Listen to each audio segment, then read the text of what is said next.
As Washington pressures Taiwan to spend big on defences against a potential Chinese attack, one of the island's most outspoken politicians is arguing the opposite approach: less confrontation and more dialogue. Fresh from holding talks with Chinese leader Xi Jinping in Beijing, and days before US President Donald Trump will do the same, the head of Taiwan's largest opposition party told CNN that weapons alone will not keep Taiwan safe.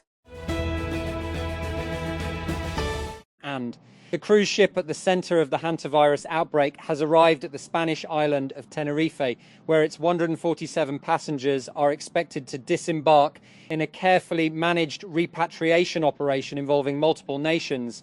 MV Hondius will anchor at the port of Granadilla in the Canary Islands, and the passengers will be evacuated to their home countries after tests to confirm they remain without symptoms, officials said.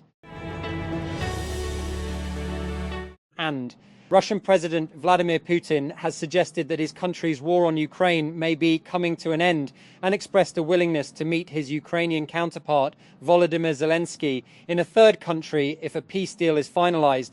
Putin made the comments to reporters on Saturday, hours after promising victory in Ukraine at Russia's most scaled-back Victory Day parade in years.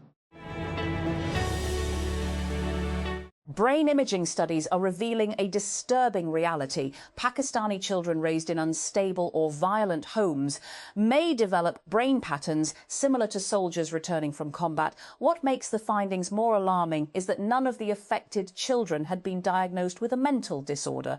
Externally, they appeared healthy. Neurologically, however, their brains were already operating in a constant state of vigilance, as if preparing for danger at any moment. IT is one of the enduring ironies in South Asia that even after stepping back from the brink of a potentially disastrous confrontation in May last year, India and Pakistan have been unable to move towards a meaningful dialogue. When announcing the ceasefire on May 10, US President Donald Trump congratulated both countries for showing common sense and great intelligence. Soon afterward, US Secretary of State Marco Rubio stated that Islamabad and New Delhi had agreed to begin talks on a broad set of issues at a neutral site. Yet 1 year later, those promised talks remain elusive. The brief triumph of pragmatism quickly gave way to familiar mistrust, hardened political positions, and strategic posturing. More strikingly, the international actors who had facilitated the ceasefire, including the US itself, showed little interest in converting crisis management into a structured peace process. The outcome is that on the anniversary of last year's standoff, defense superiority is being projected by both countries through a verbal war. The IMF's approval of the latest review of Pakistan's ongoing fund program comes at a moment of growing global economic volatility. With the Middle East crisis disrupting energy markets, its timing is particularly significant for a country whose external position remains vulnerable to imported energy shocks. For Pakistan, whose balance of payments position depends heavily on external financing and remittance stability, the new tranche offers some respite. The approval of the review was not in doubt. It was just a matter of time, as Islamabad remains broadly on track under the program. However, it did not come automatically. The government reportedly accepted a dozen new conditions, pledging adherence to pre-war targets to keep economic stabilization efforts on track. A year after the 4-day military confrontation between India and Pakistan, it is time for introspection to develop a better understanding of what led India to commit this blatant act of aggression and to draw lessons that can be applied to handling future crises of this sort. First, let's figure out why India attacked several non-military sites in Pakistan on May 7, killing 31 civilians. Prima facie, it wanted to avenge the April 22 terrorist attack on tourists in Pahalgam in Indian-occupied Kashmir. In a knee-jerk reaction, India blamed Pakistan. The latter condemned the incident and called for an impartial investigation. India expected the world to accept its allegations against Pakistan, with no questions asked. But to its surprise, not one country endorsed its allegations. For over 2 decades since 9/11, India has sold a flawed narrative to the world that Pakistan was the epicenter of terrorism. That lie now stood exposed. US authorities are investigating the cause of an explosion on board a boat that injured 11 people in Miami, southern Florida. Miami-Dade Fire Rescue Battalion Chief Juan Arias told reporters that emergency crews responded to reports of a possible boat explosion at Haulover Sandbar, a popular tourist location. The week of May 6, May 10 marks the first anniversary of the 5-day military conflict between Pakistan and India.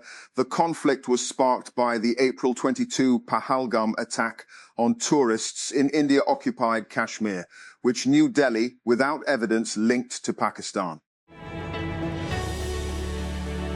A ceremony to mark 1 year since Pakistan's victory in last year's conflict with India is underway at General Headquarters GHQ in Rawalpindi.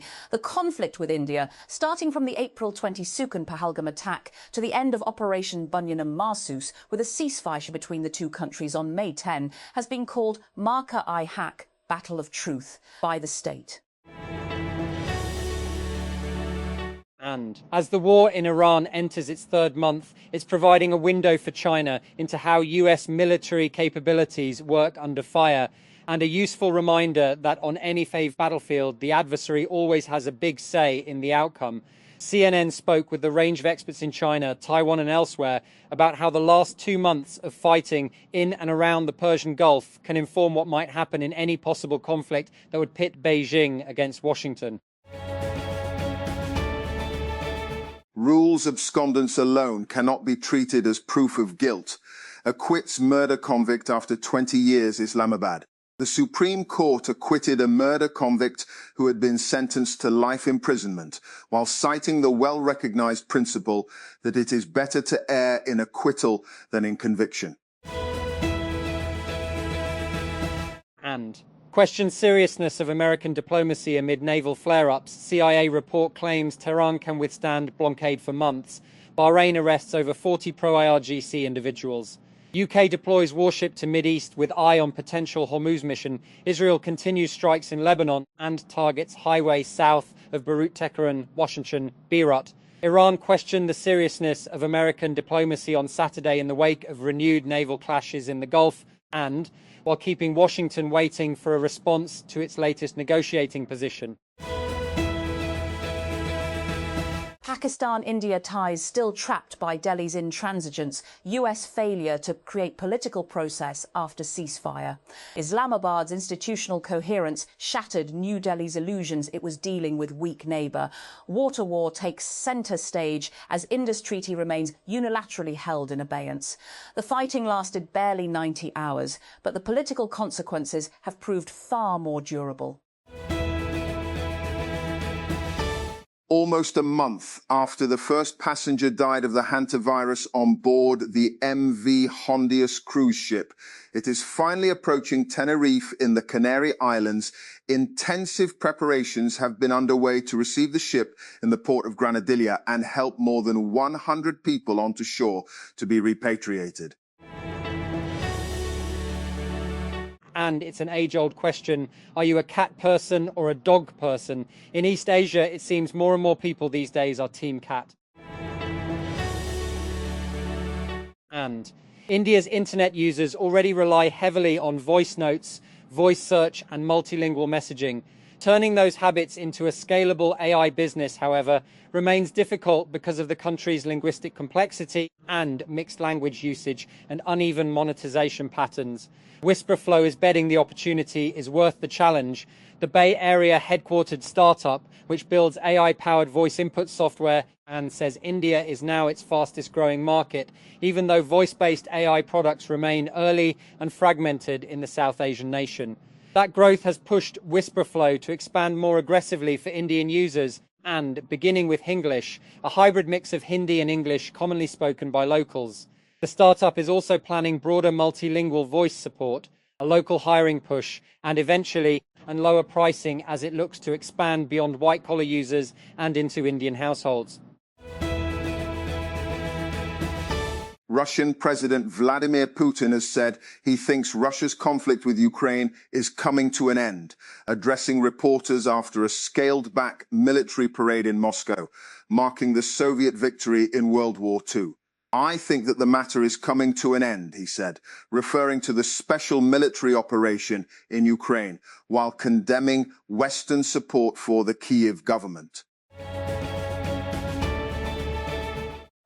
A Palestinian man has been killed and several others injured after an Israeli drone strike targeted a motorcycle west of the Jabalia refugee camp in northern Gaza, amid Israel's continued violations of a ceasefire agreed to in October.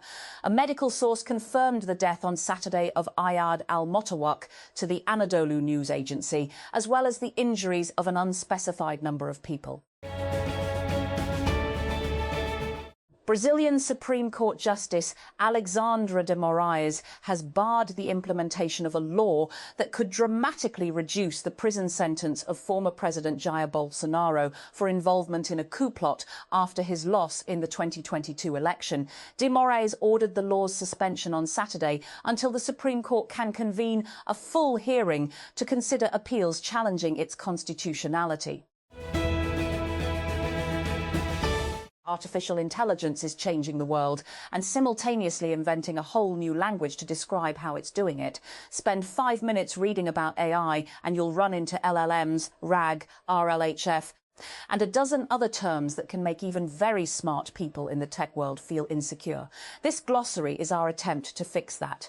We update it regularly as the field evolves, so consider it a living document, much like the AI systems it describes. Artificial General Intelligence, or AGI, is a nebulous term, but it generally refers to AI that's more capable than the average human at many, if not most, tasks. OpenAI CEO Sam Altman once described AGI as the equivalent of a median human that you could hire as a co-worker. Meanwhile, OpenAI's charter defines AGI as highly autonomous systems that outperform humans at most economically valuable work. Google DeepMind's understanding differs slightly from these two definitions. The lab views AGI as AI that's at least as capable as humans at most cognitive tasks.